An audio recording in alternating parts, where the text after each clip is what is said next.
Perfecto, ahí estamos. Bueno, entonces en esta séptima sesión nos acompaña María Pasaedo. Ella es socióloga, tiene un postítulo en estudios de género y sociedad, máster en humanidades ecológicas, sustentabilidad y transición ecosocial y es doctora en educación. Actualmente es académica del Departamento de Estudios Generales de la Universidad Diego Portales y esta sesión va a tratar respecto a movimientos sociales y activismo ambiental. Adelante, María Paz. Hola a todas y todos. Un gusto, muchas gracias por la confianza, por esta invitación. Querría poder ofrecerles esta presentación de hoy día, no tanto como desde lo que he investigado sobre los movimientos sociales y el activismo, sino desde mi propia experiencia, aun cuando el currículum académico es importante de relevar. La verdad, yo también, al igual que varios de los expositores que ya han estado, he sido parte del movimiento ecologista, del movimiento feminista en Chile también, desde súper joven y ya soy bastante mayor, entonces son unos 30 años de estar haciendo cosas en algún ámbito, en algún espacio, en algún frente. Entonces, también querría poder contarles como lo que he podido recoger y aprender de otras, de otros en esta trayectoria, en estos procesos. Yo les estoy hablando en este momento desde Santiago, aun cuando he tenido la alegría de poder vivir en otros territorios, entonces también me gustaría como poder compartirles esa referencia más amplia. Hago parte también del Pacto Social e Intercultural del Sur, donde participan organizaciones y actores de toda la región, como Alberto Costa, Maristela Svampa, Edgardo Lander. Tenemos presencia en Argentina, Bolivia, Venezuela, Colombia, México. Entonces, puedo también compartirles un poco esa mirada también regional de lo que está ocurriendo y sobre todo lo que significa para la posibilidad de movilización social el contexto actual, que incluye este avance de las agendas de las derechas, el retroceso de las agendas ambientales, y en casos como el de Chile, que entiendo que también es la mayoría de los que están aquí, lo que eso puede significar de cara a las próximas elecciones. Entonces, hay mucho que mirar en temas de lo que hacemos como sociedad civil y también de poner en contexto lo que nos pasa como organizaciones y como movimiento social. Saludos a todos los que están poniendo sus saluditos en el chat. Y también puse en el chat una pregunta que tiene un poquito de trampa, pero querría desafiarles a responderla como crean, así lo que primero les surja. Es una pregunta de Mentimeter. Entonces, si la pueden entrar a responder, mientras tanto, yo voy a compartirles pantalla con la presentación. Sí.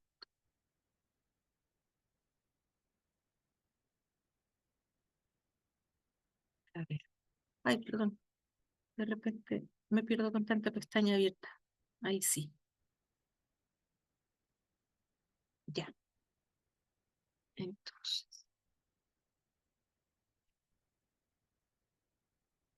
Bueno, solo por contexto, como saben, ya estamos en la sesión 7 del módulo 3. No he tenido una amplia variedad de perspectivas y de personas. Muchos de nosotros nos conocemos en muchos años, entonces he tratado de preparar esto de modo tal de no repetir con lo que ha sido dicho antes. Y para eso partir con esta imagen que es como un clásico de lo que entendemos por movimiento social. Y obviamente las referencias de las ciencias sociales llevan todas a este momento épico de la Revolución Francesa, en donde da la impresión de que esto hubiera sido un levantamiento popular muy significativo que cambió el curso de la historia, ¿no? Esa es la historia que se nos cuenta desde el punto de vista de la historia en Occidente. Y lo significativo de esta imagen es que esta es una revolución que cambió y no cambió las cosas, ¿sí? Debe ser como de esos hechos históricos teñidos de paradoja, de cómo pasamos de esta revolución inspirada por un movimiento muy grande de personas que querían un régimen distinto a Robespierre. O sea, cómo caímos de monarquías a totalitarismos. En casi todos los procesos de transformación social es posible ver esta oscilación, ¿sí? Ha sido ampliamente estudiado como un péndulo, a propósito de que todo poder genera un contrapoder. Eso es un clásico también de las ciencias sociales, pero a nosotras a todas nos gustaría salir de este bucle, de ver cómo podemos hacer para activar procesos que no necesariamente conduzcan a una vuelta regresiva, o que si lo hacen, ¿qué hacemos con esa vuelta regresiva? ¿Sí? estamos viviendo, de hecho, en este momento una consecuencia que no es tan explícita ni evidente como de un gobernante a otro, pero sí de un bloque político a otro, con todo este desprestigio que hay de las agendas ecologistas, feministas, indígenas, migratoria, a propósito del avance de nueva derecha, ¿sí? Después de haber tenido un año 2019 lleno de movimientos sociales en todo el mundo pidiendo un cambio, ese cambio al final se ha traducido en una ola regresiva y conservadora, ¿sí? Este parece ser un ciclo habitual de los procesos. Entonces, por eso es que el título de esta primera parte señala la condición controversial de lo político como contexto del movimiento social. Y vale la pena, para poder evitar estas tendencias al bucle, o más bien a la recursividad del proceso, que para cualquiera que tenga más de 20 años es evidente y observable en el trayecto de una sola vida, vemos cómo este movimiento ocurre, ¿sí? Es entender que los acuerdos políticos son provisorios, situados y contextuales. Eso significa que cualquier ganada de cualquier agenda es posible proyectarla en un corto plazo y va a ser ajustada y cambiada en el tiempo y va a alcanzar a verse tanto el auge como la degradación de la propuesta. Por eso es que decimos que son provisorios, son situados porque corresponden solo al contexto en que han surgido y son contextuales porque solo corresponden solo al tiempo en que han emergido, ¿sí?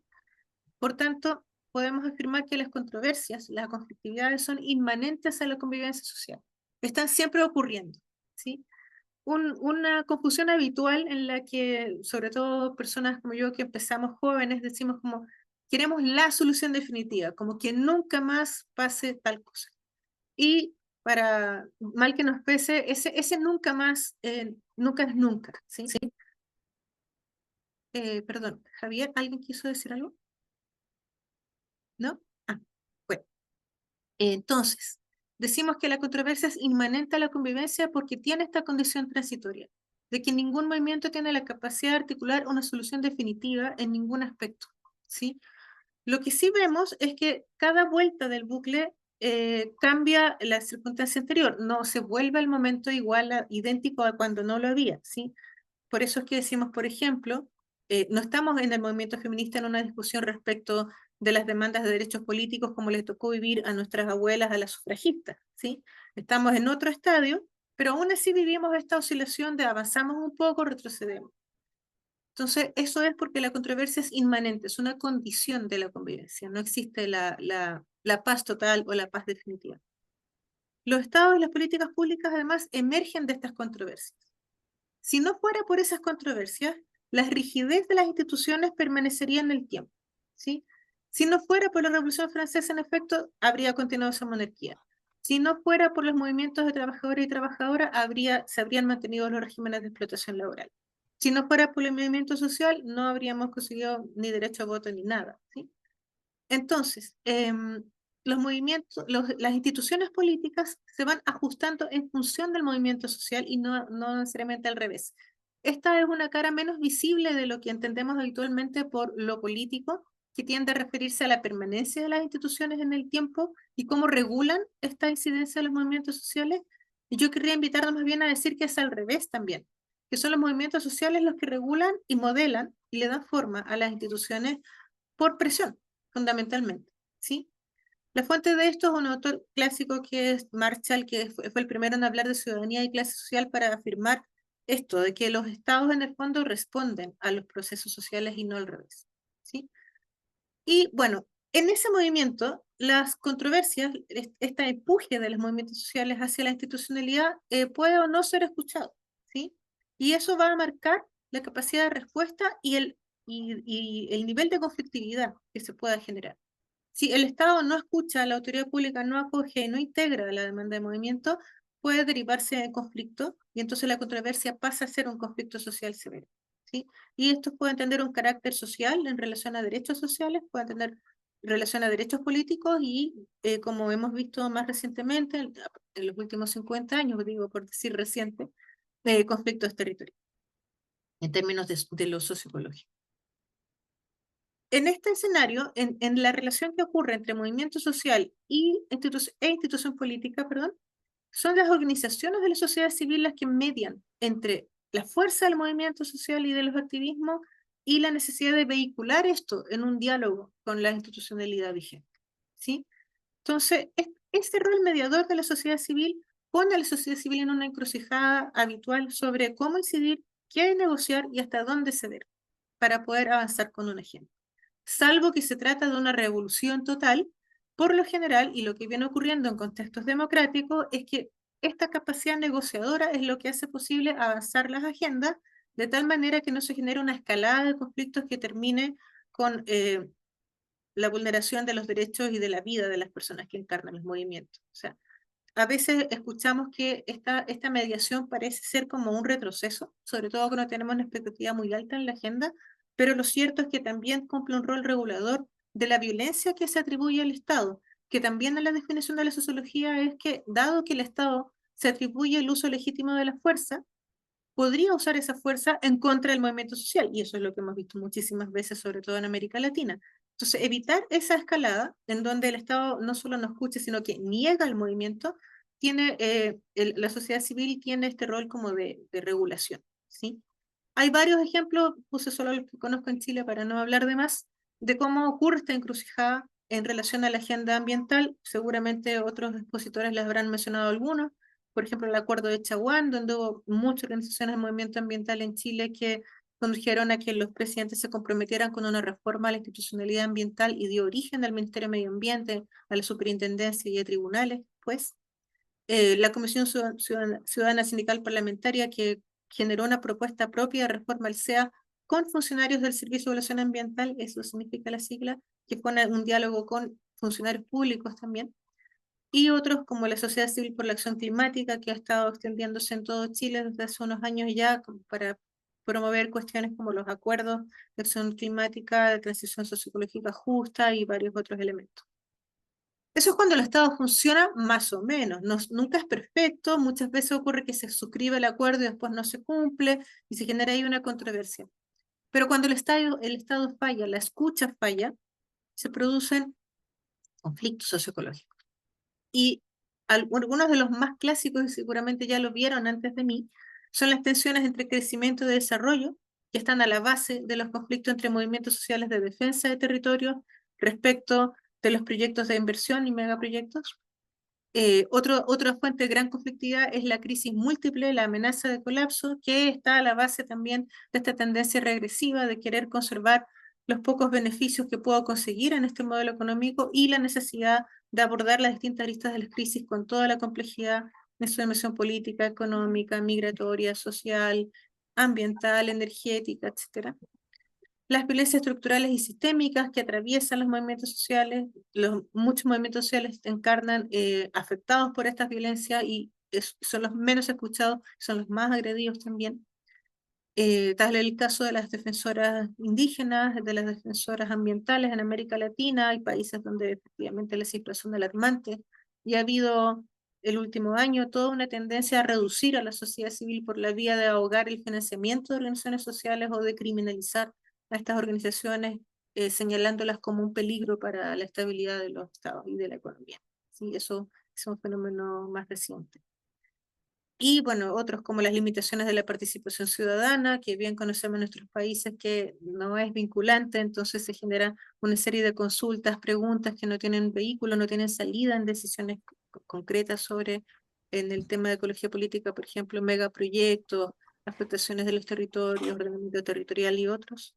El fracaso de acuerdos internacionales, la pérdida de legitimidad de los estados, y ya lo había dicho antes, crisis energética y transiciones. Todos estos son ámbitos en donde los estados nacionales, que serían el interlocutor de la sociedad civil frente a la demanda de los movimientos sociales, no tienen capacidad de respuesta suficiente, por lo tanto el conflicto en lugar de regularse hacia una salida democrática tiende a aumentar y escalar, ¿sí? Y por eso se genera como esta frustración y esta sensación de estar en una constante presión de con quién hablamos para que esto se concrete de alguna manera y donde el Estado gobierne, quien gobierne no tiene una respuesta clara, sobre todo cuando se trata de problemas que intersectan los estados nacionales con el nivel global y no son suficientes tampoco en este momento las instituciones globales para el abordaje de esos desafíos, como lo que pasa una y otra vez con los acuerdos Acuerdo. de cambio climático y otros. Javier, ¿es posible para ti mutearte? Muchas gracias. Bueno, yo querría invitarles a conversar, si es posible, qué normativas conocen que deriven de alguna movilización o no hagan caso de las preguntas que refieren a Chile, porque ya veo, estas las traía antes de saber cómo era la composición, pero si conocen alguna y si pueden ponerla en el chat, norma o disposición o acuerdo, que ustedes sepan que es una derivada de una movilización social, ¿sí? Como yo sé que hubo esta movilización y se generó este acuerdo o esta reforma o esta norma. ¿Podrían poner algunos en el chat?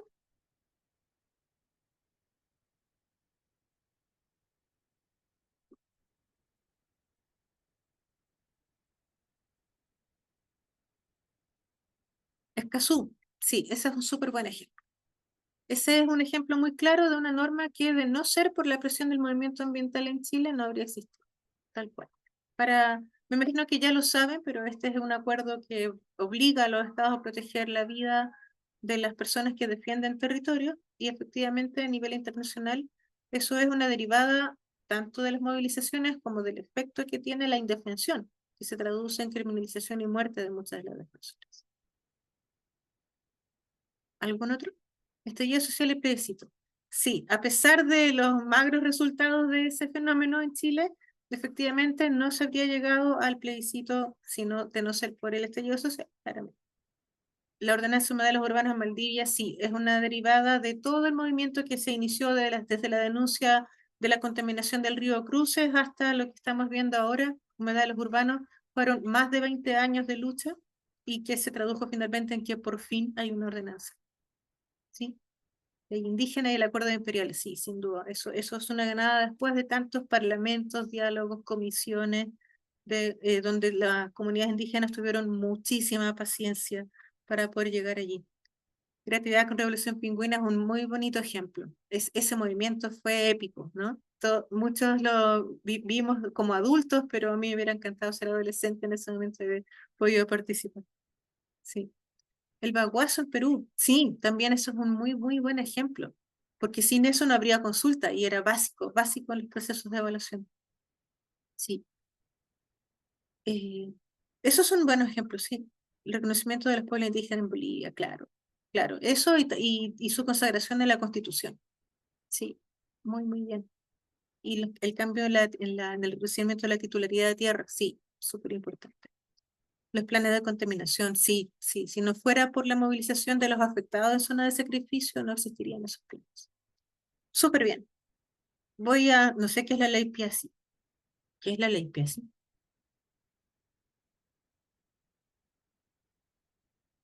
Bueno, no supe. Me declaro ignorante en esa reforma. En cualquier caso, si quieres, Maura, puedes poner ahí en el texto.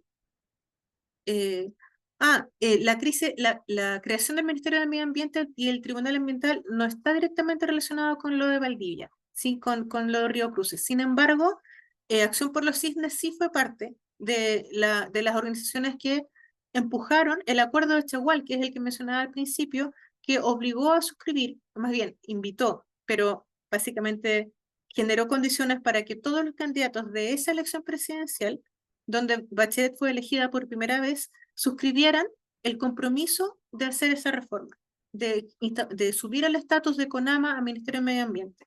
Y Acción por los Cisnes era parte de esa, de esa red de organización. Por eso se genera como la idea de que fue a partir del desastre de Celco en Valdivia, pero en realidad más bien fue por la suma de ese desastre, de lo que pasaba en otros territorios, del problema en Isla Riesgos. En ese momento estaban pasando muchas cosas más. Entonces, por ahí. Sí, la ley 180 de los TIPNES. Sí, esa movilización fue épica. Todos la vimos, al menos todos los que estábamos vinculados al tema, con mucha, mucha admiración. Sí, Bolivia es un muy buen referente de cómo el pueblo ha podido empujar al Estado a poner unas reformas impensables antes, en un Estado particularmente colonial y racista, sobre todo. Así que muchas gracias por eso.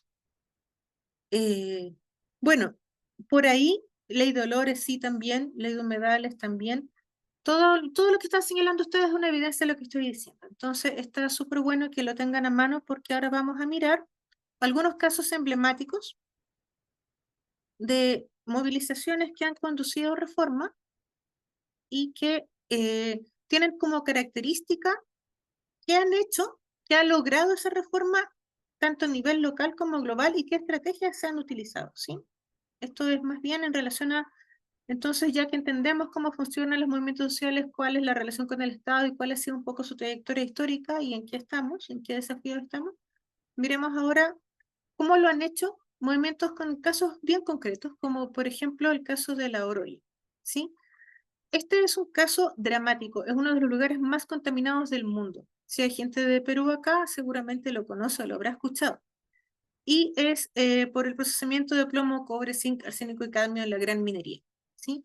En general, prácticamente todos los pueblos que viven en torno a la gran minería se podrían considerar zonas de sacrificio por el daño sinérgico que producen, ¿sí? No existe este concepto de minería sustentable, siempre es un oxímoron en verdad, porque genera, tanto si es a cielo abierto o no, traslado, polvo en suspensión, una serie de daños a las napas subterráneas, a los cursos de agua superficial también, pérdida de biodiversidad, ¿sí?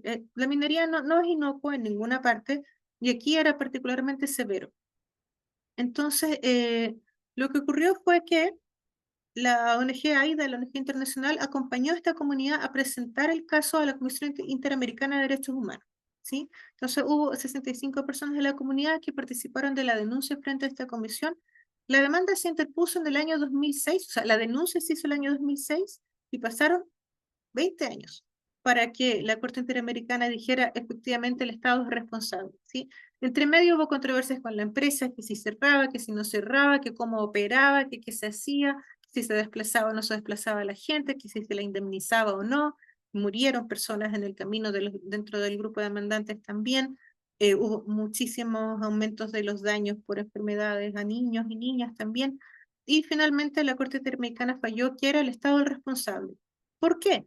Porque finalmente es el Estado el responsable de garantizar el derecho al medio ambiente limpio constitucionalmente y también por la suscripción de acuerdos internacionales.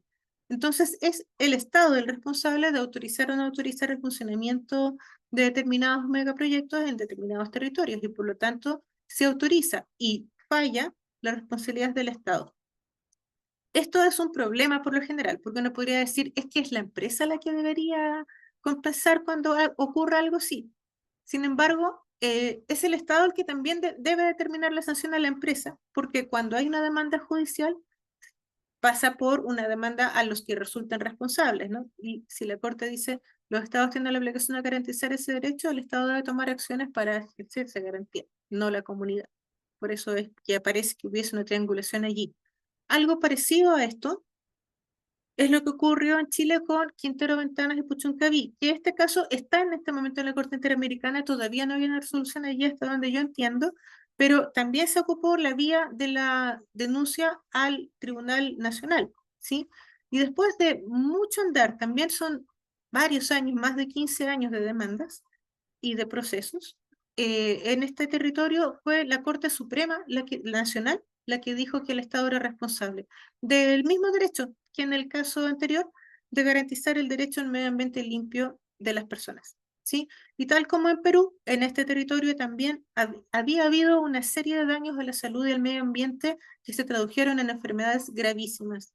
Hay un caso dramático de personas que fueron expuestas al trabajo en obras en este territorio, en algunas de las industrias, y que recibieron contaminación de cobre al punto de generar un daño orgánico múltiple y morir en unas condiciones realmente horribles. Entonces, el hecho de que la Corte Suprema haya fallado en favor de estas comunidades no devuelve la vida, no repara la salud, pero al menos establece la posibilidad de justicia. Sin embargo, en ambos casos, ¿sí? Vemos que el problema no está en el fallo, está en la operacionalidad del fallo, y que efectivamente el Estado cumpla con lo que establece la Corte Interamericana en un caso, la Corte Suprema en el otro, y tome las medidas adecuadas, ¿sí? Por lo general, la magnitud del daño es mucho mayor que la capacidad del Estado de resolverlo. Entonces, ahí también nuevamente se produce un desfase, una sensación de insuficiencia desde el punto de vista de las comunidades que viven allí. Desde el punto de vista de un observador externo, en el análisis del movimiento social, uno puede decir que este es un caso exitoso, porque efectivamente la movilización condujo a un fallo que reconoce que los movimientos sociales tenían razón en lo que estaban denunciando. pero luego viene una fase que tiene que ver con qué se hace para reparar, y esa fase es siempre más compleja y puede dar origen a nuevas controversias y a nuevos conflictos también, ¿sí? Bueno, otro ejemplo que vale la pena destacar y puede ser significativo para mirar esto, no solamente cuando el daño ya está hecho, sino antes de que ocurra, es el ejemplo de Patagonia sin represas, en que tuvo la virtud de generar una movilización a nivel local, nacional e internacional muy potente. Hay también una ventaja que no tiene que ver con la capacidad del movimiento social, sino con las circunstancias en que surge. Ciertamente que un pequeño pueblo en las cercanías de Lima o un pequeño balneario en la costa de Chile tiene un atractivo menor en el imaginario colectivo que la Patagonia, ¿sí? La Patagonia parece ser como una especie de paraíso encantado para muchas personas, no solamente en nuestro país, sino a nivel internacional. Entonces, la sensación de no hay que tocarlo, no hay que dañar allí, generó una adhesión espontánea mucho mayor, ¿sí? Como un compromiso mucho mayor porque hay un imaginario de la posibilidad de visitarlo, de la posibilidad para mucha gente en Chile de tener un terrenito allí, como una especie de nostalgia de algo que no se ha vivido, pero que es deseable. Es como parte de un sueño colectivo, a diferencia de los pequeños pueblos en torno de la minería o de la zona de sacrificio, que es un lugar invisibilizado sistemáticamente, que afecta puntualmente a las personas que viven allí, pero no genera esta adhesión espontánea de decir, me quiero comprometer con que esto no siga pasando, ¿sí? En el caso de Patagonia, esa adhesión espontánea estaba dada por el atractivo turístico y por el valor ecosistémico reconocido mundialmente que tiene esa zona. Entonces, este movimiento social tenía una oportunidad muy significativa de generar adhesión, no solamente a nivel nacional, sino que se generó adhesión con estrellas de cine, grandes inversores, fue un movimiento muy grande. Entonces, la presión que recibió el Estado chileno y la empresa que pretendía instalar allí mega represas fue mucho mayor que la presión a la que se puede llegar por la vía de la Corte Interamericana solamente o de la jurisprudencia nacional, ¿sí? Entonces se generó un clima muy favorable a que este fuera un movimiento social muy, muy grande, ¿sí? Desde el punto de vista de los movimientos sociales, más allá de su agenda, se podría decir que este movimiento social precede a la movilización social en relación a la educación en Chile el mismo año 2011, porque fue una movilización que sacó a la calle a mucha gente, como pocas veces había pasado antes. A todos nos sorprendió, en el movimiento ecologista también, porque vimos que se extendía la adhesión mucho más allá de las fronteras de la histórica participación de ambientalistas y de personas comprometidas con el tema. Rápidamente se extendió, se volvió masivo y el Estado tuvo que revocar el permiso en un momento de las evaluaciones. Se generaron muchas observaciones al proyecto, tuvo que revocarlo por incumplimientos severos en la presentación de la propuesta y finalmente la empresa terminó desistiendo. ¿Sí? No insistió en volver a intentar generar este proyecto en esa zona. Entonces, el movimiento Patagonia Sin Represas consiguió esa ganada antes de que se generara el daño y se conservó el territorio tal como estaba. Entonces, podemos ver que la estabilidad y los consensos, como decíamos al principio, son temporales y acotados y tienen pics. Hay momentos que sentimos como lo logramos y después lo logramos, pero no tanto, como que faltó, no se cumplieron todas las cosas que esperábamos, hay ahí una tensión todavía no resuelta, en fin. Otra cosa muy importante es que los sectores que se oponen o divergen del acuerdo al que se llega a través de la presión del movimiento social no es que desaparezcan, ¿sí? Buscan o esperan la oportunidad de visibilizarse nuevamente. Entonces, aun cuando, por ejemplo, en Patagonia Sin Represas se consiguió detener el proyecto de Hidroicén, no es que se hayan detenido todos los demás megaproyectos hidroeléctricos en la zona, ¿sí? Siguieron habiendo otros, todavía hay presión para su aprobación, y por tanto lo que le pasa muchas veces a los movimientos sociales es que gana una pero aparecen cinco más. Entonces resulta sumamente difícil como sostener en el tiempo la organización social porque el desgaste que implica la defensa de uno nos deja la energía no disponible para los siguientes que vienen, ¿sí? Y esto es por esta condición controversial, no se gana definitivamente, se participa de esta dinámica de avanzar y retroceder continuamente, de este bucle que les decía al principio. Y en la esfera socioecológica, las controversias incluyen no solo actores humanos, sino también no humanos. esto es tanto una oportunidad como un problema, ¿sí? Es muy difícil desde el punto de vista de los humanos visibilizar la agencia y el daño a los no humanos, es decir, sin sonar desde el punto de vista de la sociedad humana como alguien que es denostado por preocuparse de alguien que no está en su propia especie, ¿sí? Esto lo hemos escuchado mil veces. Yo me he escuchado el epíteto de abraza árboles muchas veces, seguramente ustedes les habrán dicho alguna cosa así por ahí. Somos unos hippies que en realidad, o que no nos importan las personas, que no estamos con el crecimiento y el desarrollo, porque quisiéramos ser voz de lo que de lo que no tiene voz humana para expresarse en la agenda política, ¿sí? Entonces decimos, es importante proteger esta cuenca hídrica porque es la base de la existencia de nosotros y de otras especies. Entonces, necesitamos como construir un argumento que es mucho más difícil, de mucho más difícil acceso respecto de la inmediatez de las agendas de otros movimientos sociales, ¿sí? Esto explica por qué, por ejemplo, se produce la controversia entre movimiento sindical y movimiento ambiental en algunos territorios. En Chile en particular, esto es claramente observable en la tensión que está entre los trabajadores de las salmoneras y las personas que intentan defender los ecosistemas hídricos de la zona, ¿sí? Trabajadores que dicen, nosotros necesitamos este empleo y están estos ecologistas impidiendo el desarrollo local. Y los demás diciendo, es que no es que estemos impidiendo el desarrollo local, esto que ustedes tienen es pan para hoy, hambre para mañana, va a generar un enorme daño, eso ya lo han visto antes en las exposiciones de otros profesores aquí. Entonces, estas tensiones tienen que ver con la dificultad que hay de que los movimientos ecologistas pongan en agenda voces que no son humanas, ¿sí? Entonces, tenemos toda esta complejidad en curso. Lo quería pensar que es muy difícil ser parte del movimiento social, ecologista o ambiental, porque puede ser muy frustrante. Pero como les decía, esto tiene esta cara de que también se avanza, también se consiguen cosas, también hay grietas en el proceso. Entonces, el hecho de que haya agencia no humana interviniendo en el fenómeno o en el proceso social, también ayuda a que ese proceso avance. Tengo un ejemplo muy claro. Hubo un año, el año 2011, en donde estábamos a punto de suscribir un acuerdo de producción de energía nuclear en Chile. Venía Obama a hablar con Piñera y estaba todo así como muy cerquita. No me acuerdo si fue 2010 o 2011 para ser honesta, pero por ahí. Muy cerquita de suscribir un acuerdo para empezar a construir centrales nucleares en nuestro país. Evidentemente, todos los ecologistas y personas que conocen del tema, no solamente personas de movimiento, sino académicos también, investigadores, estábamos poniendo el grito en el cielo de a quién se le ocurre poner centrales nucleares en un país sísmico como el nuestro, ¿no?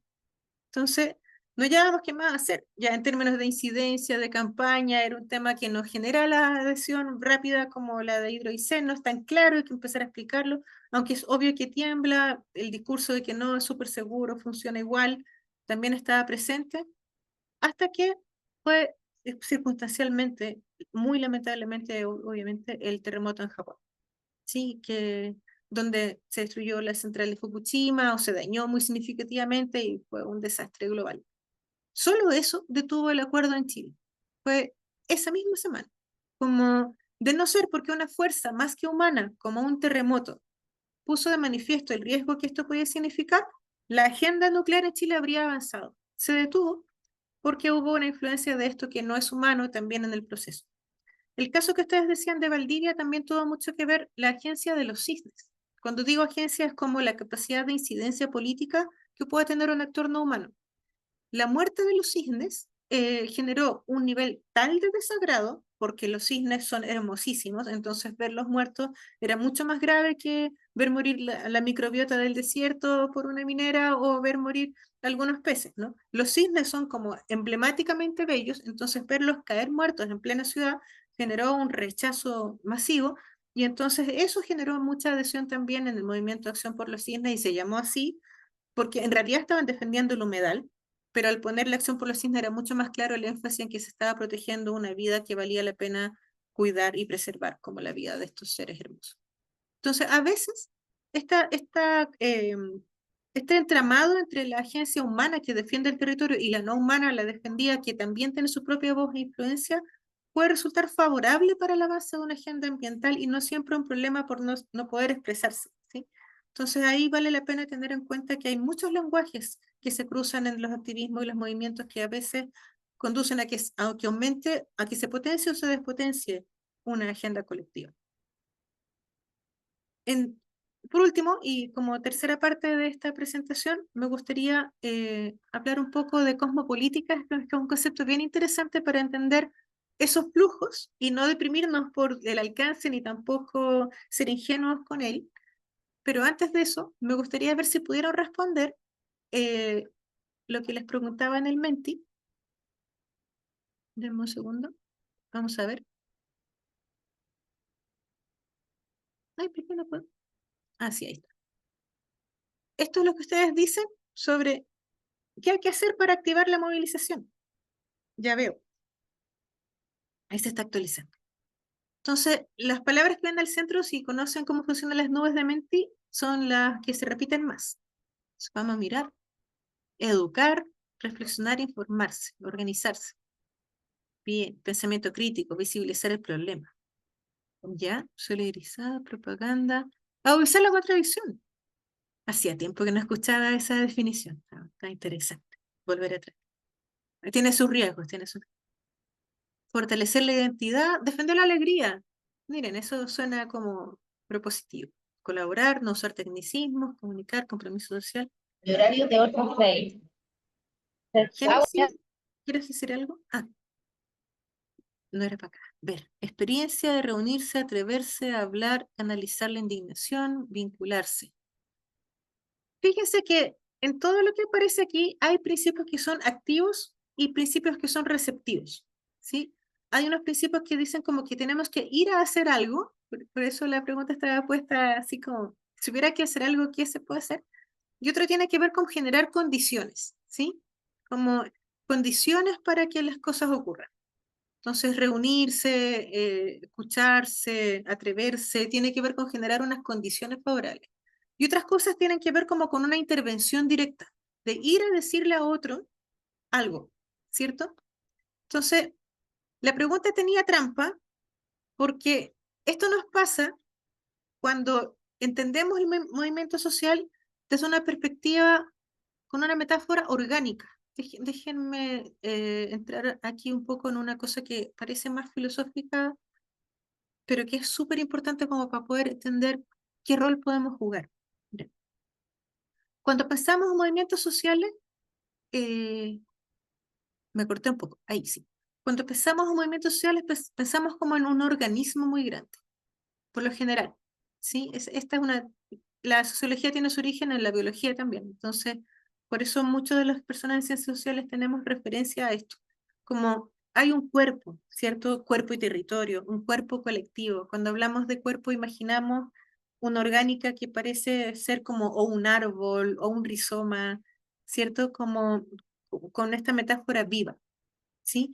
Entonces, tendemos a pensar, porque somos un cuerpo efectivamente y desde allí hablamos, que el movimiento social es como una proyección de un nosotros más grande que tiene esta base orgánica y que al igual que un cuerpo necesita ser alimentado, sostenido en el tiempo, cuidado, eh, resguardado y que tiene como un equilibrio interno y que su respuesta al entorno va a depender de los insumos que le das, ¿cierto? Entonces, igual que un cuerpo, si yo lo alimento bien, va a estar sano. Y si yo lo dejo de alimentar, languidecerá y morirá.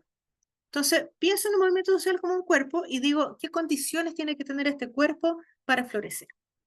Y también hacemos muchas metáforas muy bonitas que tienen que ver con sembrar, con cosechar, con cultivar, con generar, con abonar, ¿cierto? Mucho hablamos de esto. Y eso está muy bien. Y me gustaría incluir otras fuerzas que no son orgánicas para entender lo que ocurre con los activismos, lo que ocurre con los movimientos, y que explican, quizá un poquito mejor que la metáfora orgánica, lo que ocurre cuando el movimiento nos sorprende, ¿sí?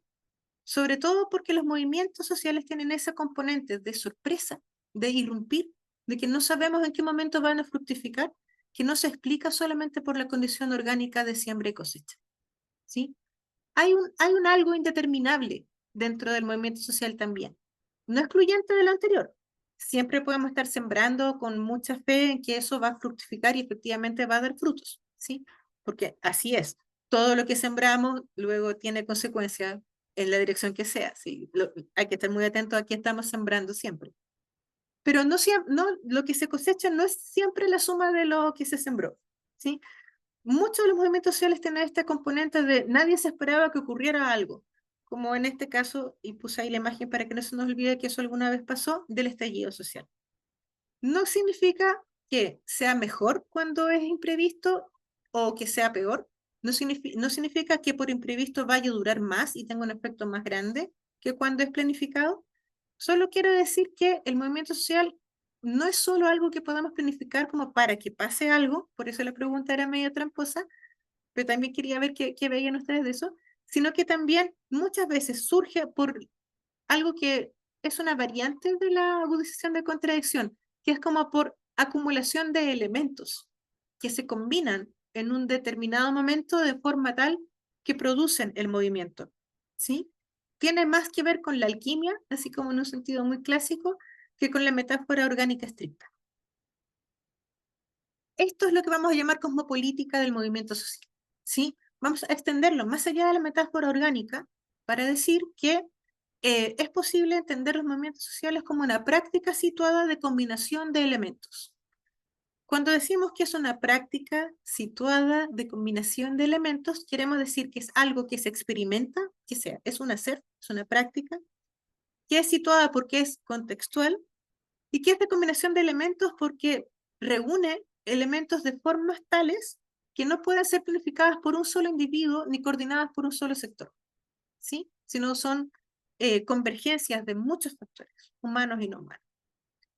Esto invita a valorar a los practicantes del movimiento social, a quienes encarnan el movimiento social, no solo como personas que están ejecutando una teoría, que muchas veces se dice eso de forma despectiva, así como, las feministas son todas ideologizadas de género.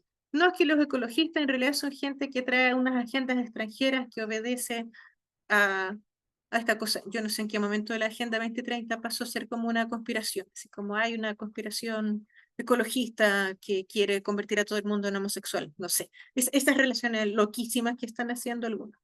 Bueno, no es así, nunca ha sido así. ¿Sí? El movimiento social no es dirigible de esa manera, no es manipulable de esa manera, está encarnado en cada una y cada una de las comunidades y personas que lo manifiestan en un determinado punto y momento y lugar. Y por tanto es súper importante reconocer lo situado como una autoridad de sabiduría, ¿sí? Muchas veces nos pasa, sobre todo a la gente que venimos de ciencias sociales como yo, que quedamos cortos para explicar el movimiento social. No lo alcanzamos a ver, así como no pudimos perder el estallido social, tampoco pudimos perder la pérdida del plebiscito. No sabemos nada, en verdad. O sea, lo que hacemos es analizarlo, tratar de decir por dónde puede ir algo, pero no es posible explicar el movimiento social desde fuera, a cabalidad. El mapa nunca es el territorio, ¿sí? Entonces el movimiento social es por definición territorio, es por definición situado, es por definición contextual, es por definición inmanente, ¿sí? Luego sí podemos construir teorías sobre esto, como lo que estoy diciendo ahora mismo, pero lo observable es este fenómeno de combinatoria de elementos encarnados en actores, ¿sí? Y también podemos decir que son ensamblajes heterogéneos. Perdón, estoy usando puras palabras extrañísimas, pero ya luego, si ustedes quieren, me preguntan el final. Cuando decimos que algo está ensamblado, un auto, así se me ocurre de otra manera, así como un auto que necesita tuercas, necesita aceite, necesita un motor, necesita un volante, necesita muchas piezas, ¿no? Entonces, un ensamblaje es como eso, es como un objeto llenito, como abigarrado sería la palabra más precisa, pero como un objeto donde están todas las cosas unidas, conectadas de alguna forma, obviamente, pero ninguna se parece a ninguna en realidad, ¿sí? Son heterogéneos. Muchas veces ha ocurrido en la historia de los movimientos sociales, cuando se convierten en partido político, cuando se convierten en organización, que aspiran a la heterogeneidad de, de estas combinaciones de estos actores que participan, ¿sí? Y ahí radica muchas veces como el debilitamiento. Es una transición necesaria, pero se traduce en un debilitamiento porque cuando se aspira a reducir esa complejidad, necesariamente sale gente, ¿sí? Porque empiezan a intervenir otras complejidades, como no todo el mundo está de acuerdo con una determinada postura, no todo el mundo está de acuerdo con una determinada estrategia. Entonces, los movimientos declinan y surgen las posibilidades de hegemonía en declive de esta heterogeneidad. Pero cuando el movimiento está como movimiento, es profundamente heterogéneo. Nosotros tuvimos esa experiencia en el 2019 y varios países de América Latina también. Entonces, vimos esta heterogeneidad activa presente en la calle, conversando, generando procesos, haciendo montones de cosas durante casi un año. Y el error, esto, bueno, yo lo puedo ver ahora como un error, pero vale la pena verlo como un error, es creer que había homogeneidad en el relato crítico del sistema donde había heterogeneidad y creímos que éramos muchos más. Los que estábamos por una agenda de cambiar el modelo de desarrollo, una agenda más crítica ambientalmente, no era así, era completamente heterogéneo, ¿sí? Todo. Había gente que incluso puede votar por una derecha dura y que igual estaba comprado con el sistema y salió a la calle en ese tiempo, ¿sí? Es así de diverso todo esto. Hay votos cruzados cuando se cruzan elecciones extrañísimos, como gente que vota por la derecha en la presidencial, por la izquierda en el gobierno local, y desde el punto de vista de los especialistas, por lo general eso se percibe como un error, así como esa gente no sabe, esa gente está súper equivocada, está muy perdida, pero no es tan así. En general todos tenemos una agenda propia, clara, que a veces intersecta y se genera el ensamblaje con otro en torno a una circunstancia en un contexto específico. Pero vuelto a mirarse la motivación y el sentido, son tan diversos como participantes, ¿sí? Incluso cuando parece haber una homogeneidad de movimiento y somos todos súper amigos y somos todos muy parecidos, igual se produce la ruptura, la diversidad y las formas distintas. Es decir, yo tengo experiencia de haber participado largo rato en los dos movimientos, ecologista y feminista, y la cantidad de controversias y tensiones, tanto por las formas de liderazgo, por las metodologías, por las estrategias, por qué es prioritario y qué no. O sea, cada persona era una facción del movimiento. O sea, muchas veces pasó así. Entonces, vale la pena saber que eso es una condición del movimiento social. No, ¿es un problema al momento de articularse y construir una agenda? Sí. Y de generar estrategia de incidencia, sí, pero es una condición, no es reductible, ¿sí? Y entonces existen disposiciones para la comprensión del movimiento social que no necesariamente conducen a buscar el consenso y la agenda única. Muchas veces tenemos un relato que dice, perdonen, voy a ser súper controversial aquí, hay que unirnos, ¿sí? Yo no podría estar más de acuerdo en lo bella que es esa frase de hay que unirnos, cuando sobre todo hay un conflicto severo sobre el que hay que poner atención. Por ejemplo, una gran minera en una zona afectada, afectando a personas de esa comunidad. Entonces, sí, hay que unirnos de forma situada, de forma contextual y resguardando la heterogeneidad. Entonces, ese unirnos es provisorio, siempre, siempre.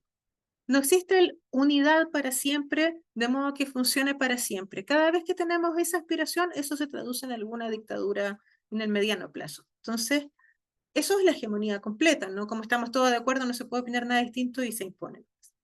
Los movimientos sociales que han derivado en dictadura han incurrido en este problema. Generar una hegemonía a donde había heterogeneidad, generar un caudillo a donde había movimiento, ¿sí? Entonces, el movimiento es por definición esta diversidad, esta capacidad de tener a mano una gran variedad de elementos y de posibilidades disponibles, y la agenda avanza sobre la base de esa disponibilidad de elementos múltiples, sobre esa diversidad, ¿sí? Una de las razones por las que podríamos haber dicho que el movimiento feminista, por ejemplo, ha sido bastante exitoso en los últimos 100 años, si lo miramos a 100 años, ha sido por no poder reducir la heterogeneidad, ¿sí? Y si bien hay facciones y hay todo tipo de feministas, la premisa de que es el patriarcado el problema se aborda desde distintas estrategias coexistiendo todas entre sí. Existen feministas en el mundo académico que se dedican a la investigación en el tema. Existen feministas en lo doméstico, en los cuidados ambientales. Existen feministas que están en el tema de las diversidades. Y así. Y podemos tener muchas diferencias dentro de eso como movimiento. Algunas más críticas del modelo de desarrollo que otras. Algunas que tienen unas posiciones que a mí me desagradan profundamente, como las posiciones que son anti-trans, que también están en Europa principalmente, que no. Pero sin embargo, en relación, por ejemplo, a la violencia sexual o la violencia doméstica, hay puntos de conexión, ¿sí? Y cuando se trata de avanzar con ese punto de conexión, el movimiento parece ser muy grande. tenemos un claro ejemplo de cuando surgió esta performance de las tesis de danzar y la culpa no era mía. Eso borró todas las diferencias entre el movimiento feminista. Salimos todas las mujeres feministas, no feministas, mujeres en general, a decir como sí, porque a todas nos ha pasado algo en eso. Luego la diversidad aparece en todo lo demás, pero hay puntos de conexión que son posibles, emergen gracias a esa heterogeneidad, ¿sí? Entonces, desde una perspectiva cosmopolítica, que es como una cosmogonía política, de entender esta complejidad, más que y direccionarla o reducirla, el movimiento social se sostiene en esa diversidad también. Y por tanto, no es posible para ningún dirigente social hablar por todos. Hablará por algunos en ese contexto en función de esa agenda, pero ningún cientista social ni ningún dirigente puede atribuirse la agenda, ¿sí? Esto es lo que también habitualmente conduce al debilitamiento cuando el movimiento se vuelve un conflicto de luchas de quién lo dirige, quién lo cabeza, quién lo representa mejor. Todos hemos pasado por ahí. Es una tendencia porque se necesita una conducción en algún punto, se necesita que haya una representación también cuando se quiere incidir políticamente, pero esa representación es bien distinta a pretender encarnarlo, ¿sí? Y una de las principales razones por las que cuando el movimiento social llega y respalda a una candidatura que luego llega al Estado, se genera una ruptura muy significativa al poco andar y muchos conflictos. Esto lo hemos visto ocurrir en Bolivia, en Colombia, en muchos territorios, porque efectivamente la encarnación de la figura del presidente tiene que hablar por todos, ¿no? Es lo que se espera del rol. Pero como el movimiento social tiene esta condición heterogénea, no representable ni reductible, son lógicas que no conversan finalmente. Por eso surgen estas organizaciones de sociedad civil que tienden a mediar en esas lógicas y hacer avanzar agendas parcialmente. Entonces, son condiciones propias del movimiento social. Yo no quiero decirles con esto que sea bueno o que sea malo ser una u otra cosa, solo que que es preciso entender esto para poder reconocer el movimiento o lo movilizado con una complejidad mucho mayor que simplemente la de una organización o la de un cuerpo. Tiene todos estos otros elementos que vale la pena considerar. Entonces, para poder reconocerlos y poder reconocer que esta transitoriedad y este bucle que vemos va a ocurrir y poder abordarlo sin entrar en una frustración muy grande porque es demasiado diverso o es demasiado acotada su influencia, es muy significativo escuchar, escuchar y escuchar a cada una y a cada una de las voces que está allí presente, sin interrumpir el curso, ¿sí? A nosotros nos faltó eso entre 2019 y 2021, escuchamos poco. Nos creímos mucho que encarnábamos como una voz masiva y que la mayoría del país estaba de acuerdo con nuestra agenda, y no era así. Y entonces fue un ejercicio, yo lo puedo ver ahora, claramente nos estábamos escuchando entre nosotros, más amigos, pero sí nos desconectamos mucho. Entonces, para no volvernos un estereotipo o un alguien que no entiende dónde está, necesitamos definitivamente abrir nuestra capacidad de escucha y diálogo con distintos sectores, aun cuando no estemos completamente de acuerdo, ¿sí? Podemos tener unos estándares mínimos de con quién queremos dialogar y una apertura muy grande de a quién queremos escuchar. Es muy significativo escuchar qué hace que una persona vulnerada sistemáticamente termina adhiriendo a una dirigencia autoritaria, ¿sí? O qué pasa con eso, o qué es lo que está presente en esas formas de relacionarse. Entonces, para resumir, como los elementos que están presentes en los movimientos sociales, me gustaría ofrecerles 4 conceptos clave. Cómo hacerlo y qué tener en cuenta, entendiendo que si ustedes están tomando este curso es porque les interesa que algo ocurra, que algo cambie. Entonces vale la pena tener presente la multiplicidad, es decir, esta diversidad de voces, esta heterogeneidad que está presente allí. La complejidad, que es la cantidad de variables intervinientes, que si hay un terremoto en un lugar, que si se colapsa una represa en otro lugar, que si cambió el presidente allá, si hay crisis económica, si hay crisis por falta de agua, sequía, todos los elementos que pueden estar interviniendo, que siempre son muchos y no pueden reducirse aún un poco. La incertidumbre, que es que no se puede planificar. Es decir, esto es como precioso y terrible, como tiene lo terrible de no poder controlar ¿sí? A largo plazo, el resultado de lo que sembramos hoy día, o el resultado de las interacciones de hoy día, y tiene la belleza de que justamente por eso puede sorprendernos gratamente también, ¿sí?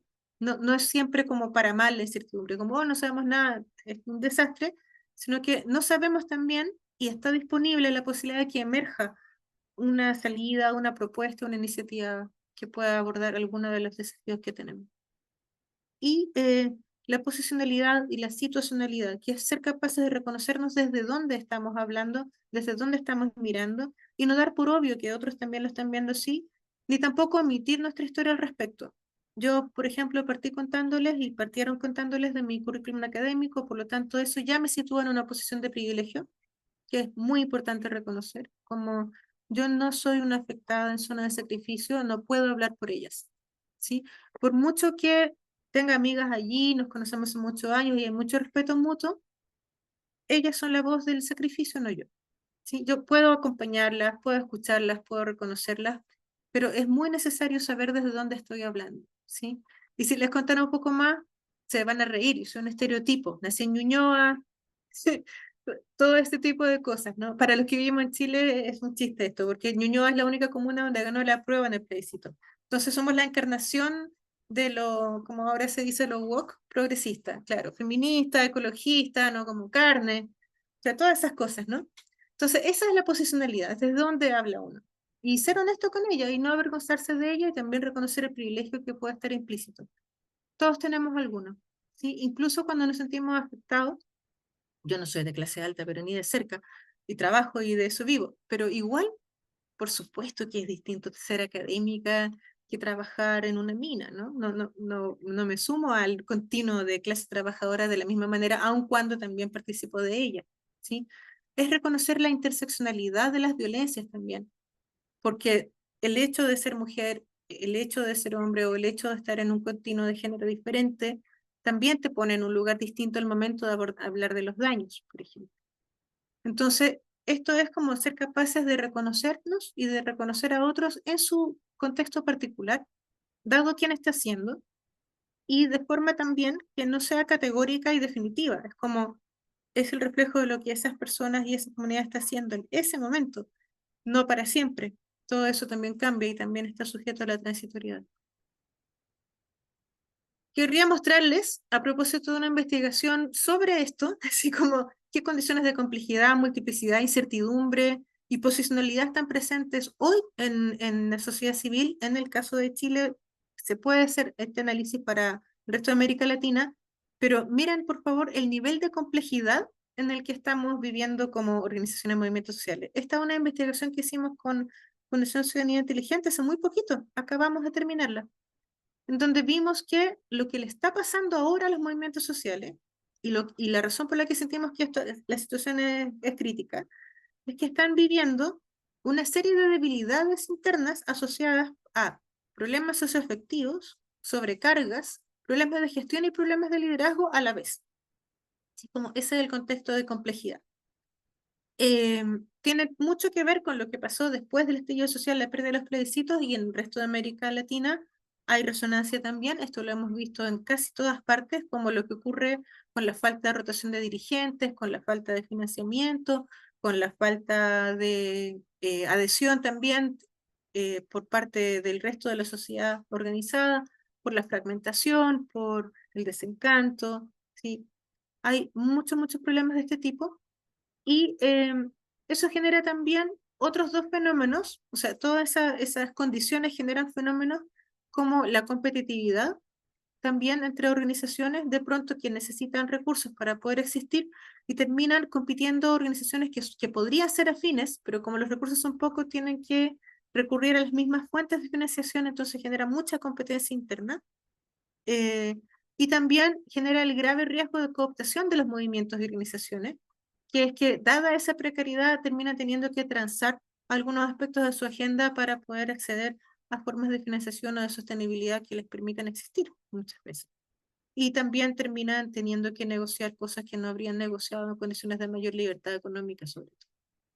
Entonces, ese es el contexto de incertidumbre de futuro, de complejidad presente en el que estamos.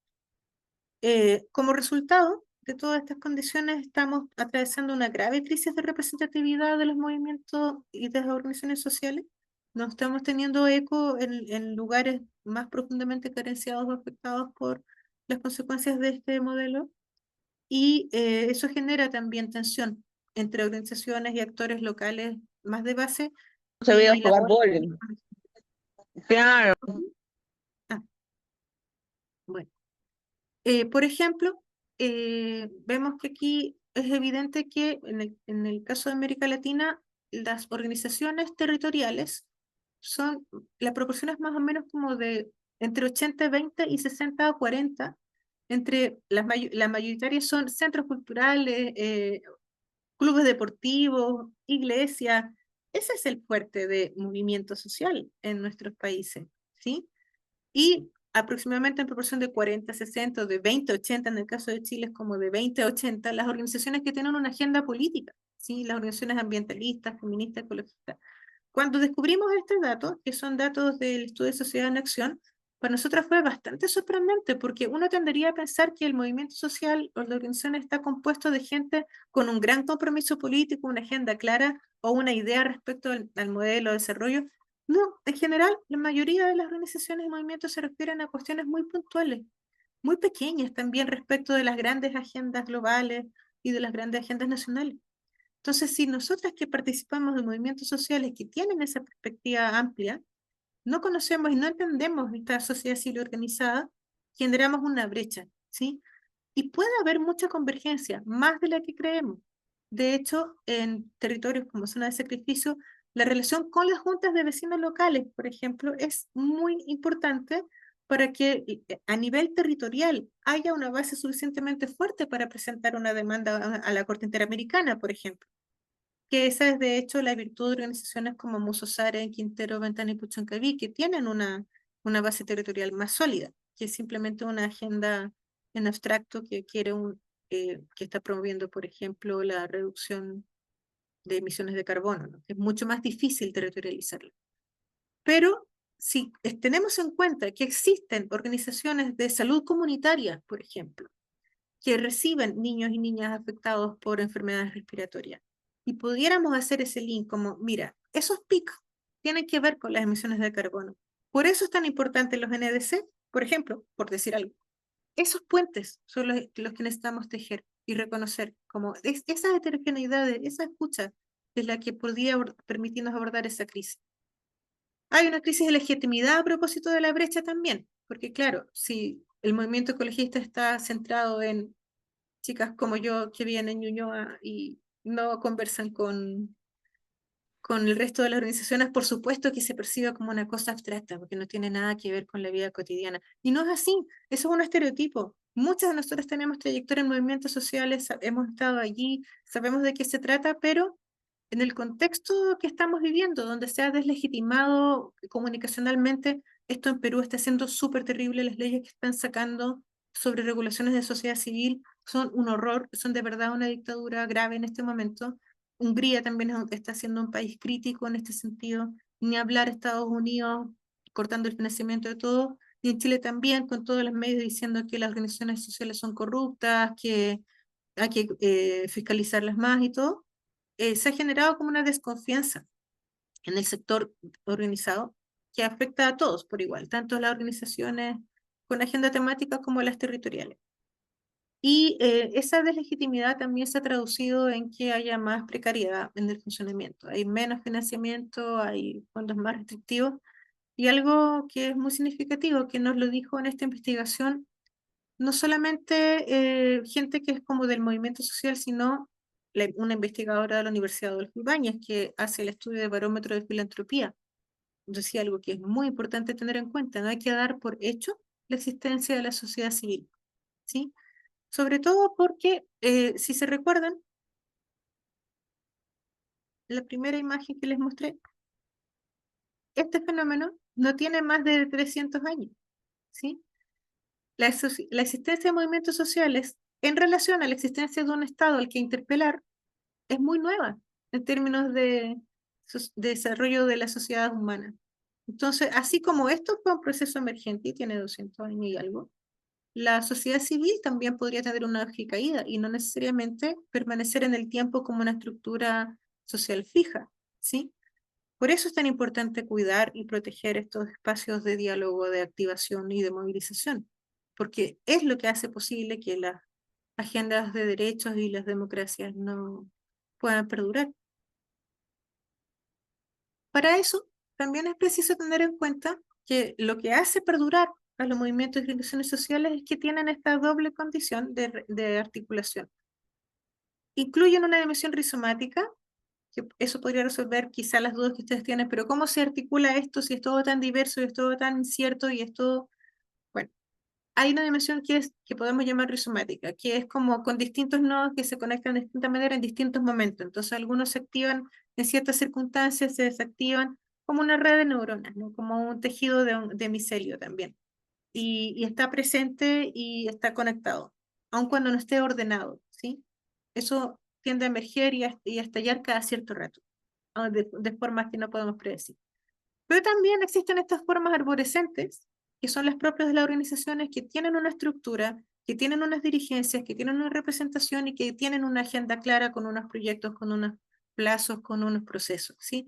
Y en las formas arborescentes es donde caben todas lo que ustedes decían respecto de educar, sensibilizar, dialogar, incidir, activar. En esa figura arborescente, cuando hay unos alguienes que están promoviendo algo en otras ramas, ¿sí? Pero lo que hace posible la estructura arborescente es la base rizomática, la posibilidad de esta heterogeneidad, de esta diversidad y de esta conexión entre las partes donde todos se escuchan, ¿sí? O al menos hay una clara dedicación a la escucha y a la conexión. Pensemos esto como un bosque. Están los árboles, organización social y la base de micelio de los honguitos y raíces, ¿sí?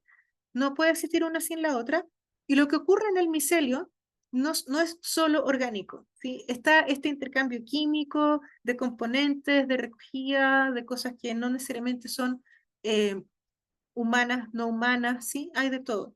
En el micelio, si a alguno le gusta esa parte como de mirar hongos que son medio animal, medio planta, que generan procesos químicos, que se comunican en químicos, hay una metáfora muy interesante para entender cómo funciona esta heterogeneidad. Y esta estructura que es más de árbol, que es más cuando hablamos de el tejido, el movimiento como algo organizado que va hacia un lugar, ¿sí? Hacer ambas al mismo tiempo es una perspectiva para nuestro trabajo dentro de las organizaciones. Y hay algunos principios para poder hacer eso y no enloquecer, porque claro, uno puede pensar como, es muy difícil, ¿no? ¿Cómo se hace para escuchar?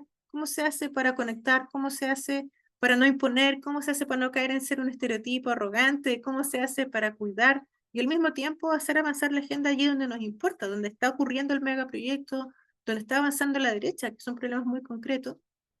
Y entonces, perdón, la derecha no es el problema, el problema son los populismos, los que no escuchan a nadie y que efectivamente tienen unas agendas conservadoras difíciles. Entonces, lo que podemos aportar aquí sería pensar en la paciencia, la ecuanimidad, la conciencia y la transitoriedad. Esto tiene que ver como, con cultivar estas cualidades también en nuestro actuar como parte de movimientos sociales. Aprender de otras cosmogonías de cómo es este escuchar.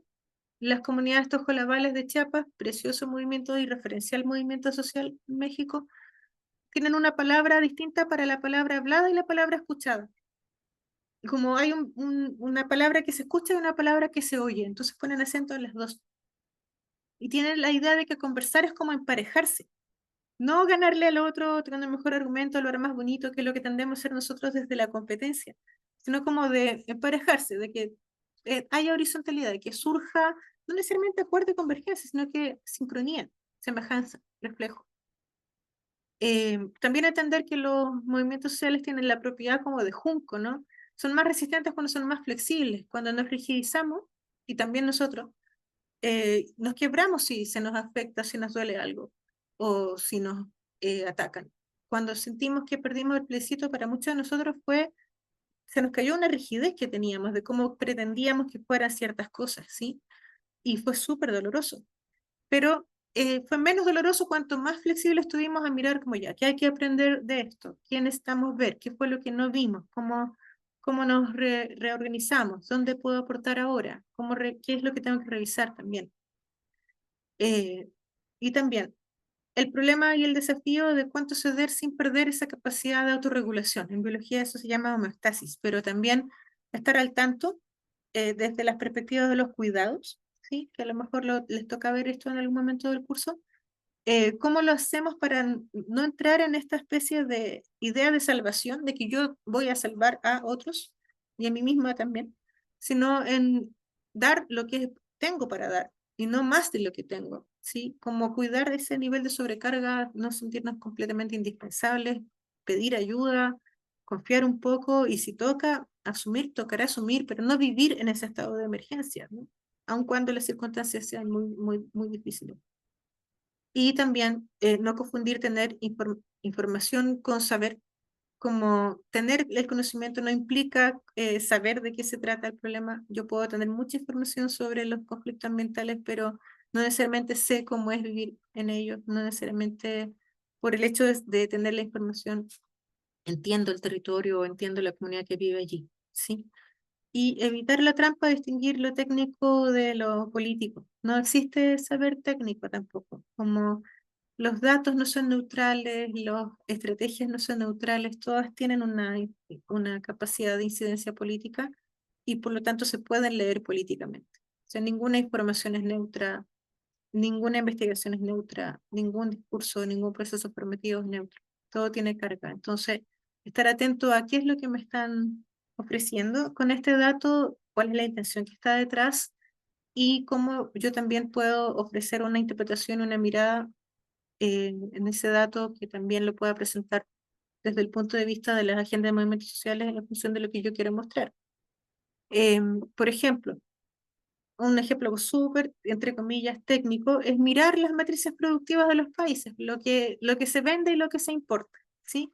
Ese dato, que es en general un porcentaje, se puede leer como estamos creciendo cuando se exporta más de lo que se importa y se genera un saldo a favor.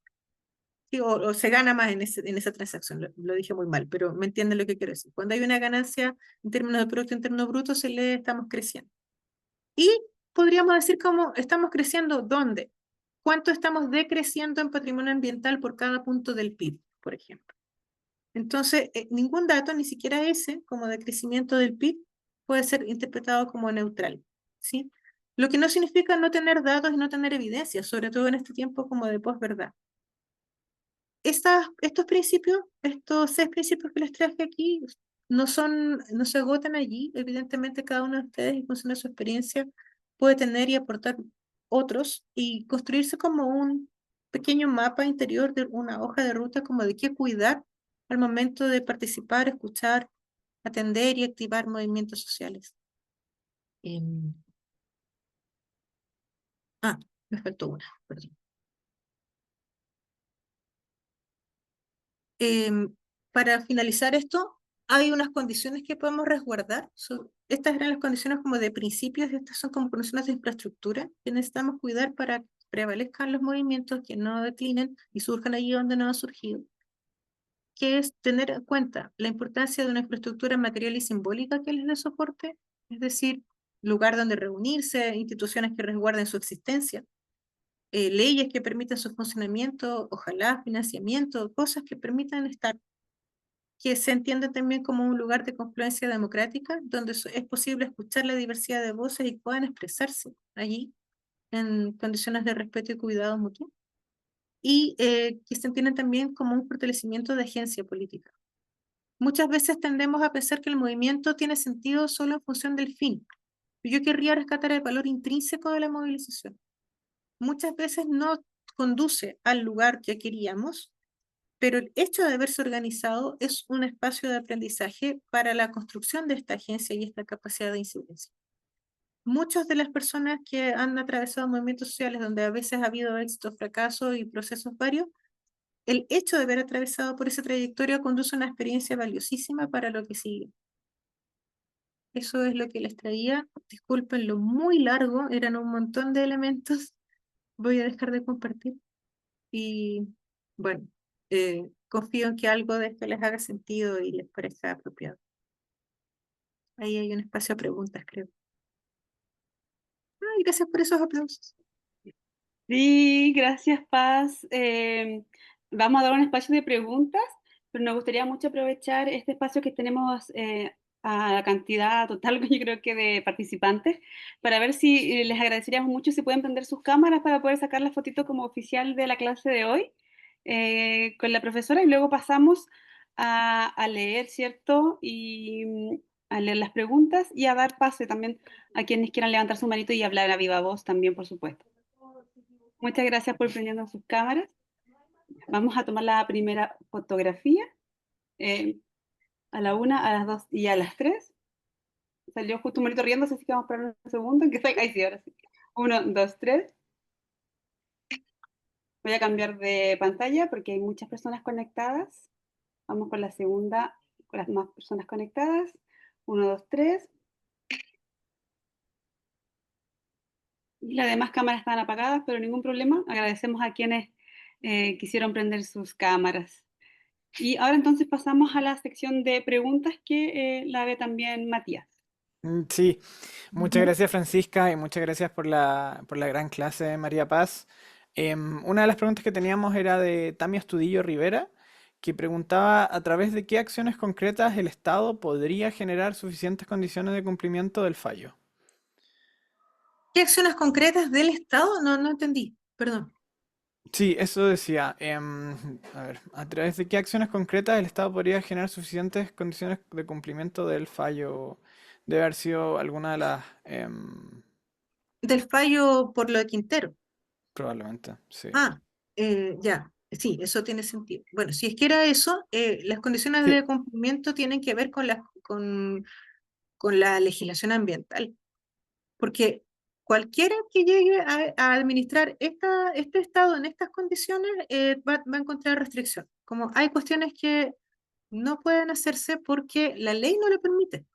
En particular, por ejemplo, el cierre o de algunas industrias cuya resolución de calificación ambiental es anterior a la existencia de la normativa vigente, no se pueden intervenir, por ejemplo, ¿sí? Entonces, y además si son privadas menos, pues el Estado no puede expropiar a nadie, entonces no se pueden cerrar. Y eso es lo que genera el problema, porque la atribución del Estado es limitada respecto de la propiedad y también es limitada en cuanto a retroactividad. Entonces, ahí estamos en un problema que es como cuello de botella. Mientras vivamos en este modelo que pone tan en valor la propiedad privada por encima del bienestar colectivo, vamos a tener ese problema habitualmente, ¿sí? En relación al uso de suelo, al cierre o apertura de industrias y demás. Por otro lado, lo que sí se puede hacer es que tenga estos acuerdos, ¿cómo se llaman esos programas de reparación y restauración? Creo que son los PAS. em, que sí. se financien, sí, ¿cierto? Que se financien, que mantengan una continuidad en el presupuesto nacional como para que eso ocurra realmente y no esté sujeto a la voluntad política. Eso es algo que se podría hacer, ¿sí? Que haya un compromiso, un reconocimiento en realidad, y un compromiso con financiar las iniciativas de restauración y regeneración. Eso es algo súper importante que continúe, más allá de que cambie el gobierno. Y otra cosa que es bien importante también es que los indicadores de salud también incorporan los indicadores de salud comunitaria de las mediciones de locales. Hay varias iniciativas de ciencia ciudadana que se han implementado no solo allí, sino en otras zonas de sacrificio, en donde ha habido acompañamiento a las comunidades para que puedan monitorear por sí mismas los indicadores de salud y calidad del aire y del agua. Entonces, apoyarse en la comunidad para establecer esos indicadores y darle seguimiento es algo que el Estado puede hacer, porque eso requiere solo una coordinación intersectorial. Ni siquiera es una gran inversión nueva, porque la gente está disponible para hacer ese tipo de monitoreo. Entonces, esas son como medidas de cooperación con la comunidad y de asegurar compromiso político de largo plazo que están disponibles y que podrían contribuir a que el compromiso se cumpla. También importante conocer las demandas de Musosare, que ellas son las que tienen mucho más claro que yo qué es lo que ellas piden. No puedo hablar por ellas, pero ellas tienen una muy clara agenda de caminos a seguir, hojas de ruta, las han presentado en todos los espacios posibles, no las escuchan mucho, pero escucharlas a ellas yo lo pondría como punto uno de lo que el Estado puede hacer. Sí.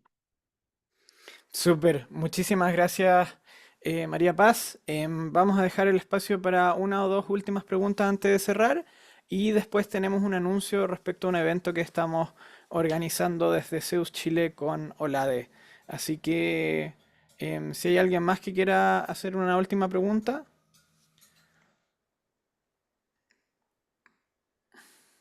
Ya. Ya. La última pregunta que tenemos, de Milenka. ¿Cómo fortalecer los movimientos socioambientales en zonas históricamente afectadas por la actividad minera y donde la minería ha creado una fuerte identidad entre como minera cultural? Es lo que pregunta Milenka. Uy, justo ahora mismo estoy trabajando con unas colegas en un pequeño proyecto de investigación sobre educación ambiental en la comunidad de El Melón, que tiene una escuela que está al lado de un tranque relave, pero es que a 8 kilómetros. Y lo increíble de esto es que el escudo de armas de la municipalidad tiene una imagen de un minero, así como, es muy feo, en verdad, perdón, pero un minero cavando un agujero, es como, está en el escudo. Entonces, la sensación es como, oh, pero es que esto está muy arraigado, hay toda una tradición ahí. Entonces, lo primero que podría decir de esto es que es necesario como levantar, visibilizar la información que está disponible, ¿sí? Hacer ciertas preguntas que necesitan encontrar escucha en quien quiera también preguntarse. Nos pasó que fuimos a la escuela, la que está al lado del tranque relave, que incluso tiene una enorme torre de alerta, así como en caso de que esta cosa se desborde, porque ya ha pasado antes, para que la gente suba a alguna altura, es así. Y los profes no ven el problema. Así como está muy naturalizado que no hay ningún problema, cada cierto rato la empresa va a dar charlas de seguridad y todo está súper bien. Pero no ha sacado la cuenta de que tienen como un 60% de estudiantes con problemas neurobiológicos. Entonces, no está la relación. Y nosotras no teníamos en el proceso de investigación suficiente autoridad como para decirles como, oigan, pero a ver. Entonces, puede ser, no estoy afirmando que sea así, que efectivamente esta particularidad de neurodivergencias tenga que ver simplemente con que ahora hay mejores mediciones y se entiende mucho mejor y es mucha más gente la que antes se medía.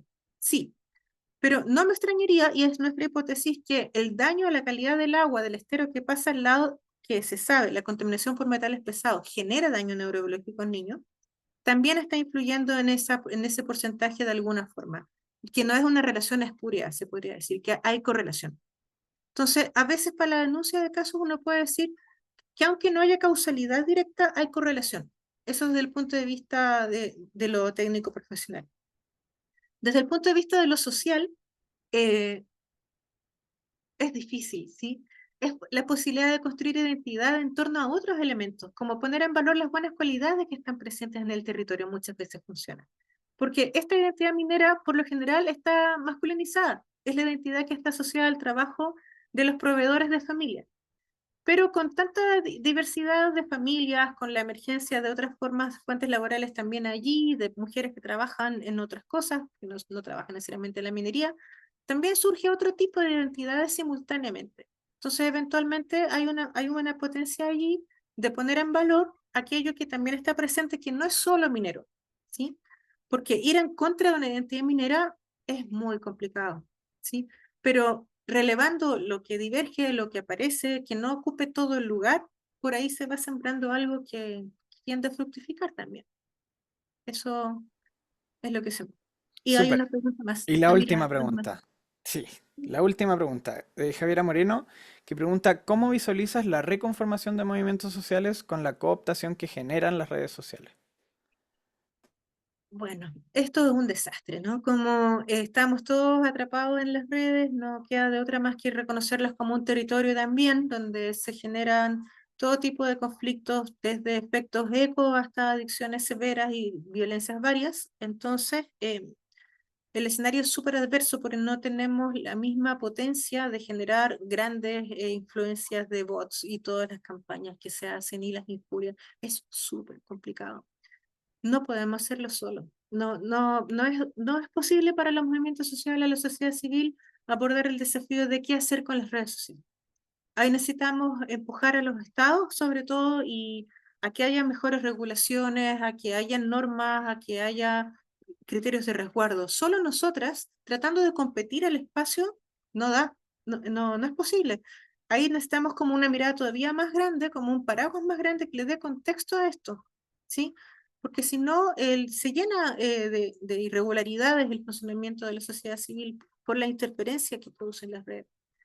Ahora bien, hay iniciativas de eso, defensorías, derechos digitales, una ONG que trabaja directamente en el asunto, que vale la pena escuchar qué están haciendo, qué normativas se están proponiendo y dedicarle un espacio a tomar en serio qué está pasando eso. Al mismo tiempo, también recordar que la inteligencia artificial y la tecnología tiene agencia, pero no es un actor, no es lo mismo. Entonces, sigue siendo algo que hacen otros humanos con ella. Entonces, como un cuchillo de cocina. Te puede matar o sirve para cocinar. Y muchas veces hemos visto que las redes sociales han ayudado a que se instale una idea que antes no estaba. Por ejemplo, el Me Too, dentro de las denuncias sobre violencia sexual, fue muy importante, así como se retuiteó, se instaló, etcétera. Hay influencers que trabajan en temas de consumo responsable, cuidado territorial también, ¿sí? Entonces, también las redes son un lugar donde se pueden mirar lo que también está pasando. Si el problema es el eco, el problema es el efecto eco de las redes y las noticias falsas. Y ahí necesitamos política pública, no hay de otra, creo. Súper, muchísimas gracias por todo y muchísimas gracias por la gran clase. Lo único que, sí, como para ir cerrando, simplemente si nos puedes enviar la presentación, porque así después nosotros la reenviamos por correo a todas las personas que asistieron. Sí, te di acceso a un link que de ahí ¿Sí? se puede descargar.